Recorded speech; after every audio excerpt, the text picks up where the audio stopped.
প্রবল বৃষ্টিতে ভেঙে পড়ল মসজিদের ছাদ।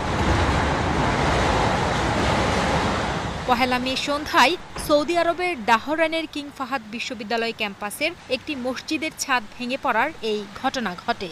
তবে মসজিদের ছাদ ভেঙে যাওয়ার ঘটনায় হতাহতের কোনো খবর পাওয়া যায়নি।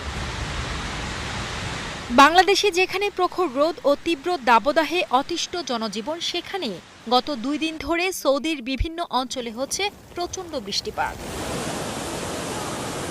প্রত্যক্ষদর্শীদের মতে মসজিদটির বাইরের অংশের ছাদটি ধসে পড়েছে।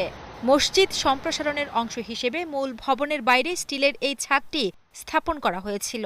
গত 2 দিনের টানা বৃষ্টিতে স্টিলের ছাদটির উপর এতই পানি জমা হয়েছিল যে এটির ভার বহন করতে না পেরে এক পর্যায়ে ধসে পড়ে ছাদ। ছাদ ভেঙে পড়ার ফলে মসজিদের ভেতর বৃষ্টির পানি প্রবেশ করে এবং মসজিদের ভেতরে থাকা কার্পেট ও অন্যান্য সামগ্রী পানিতে ভিজে যায়।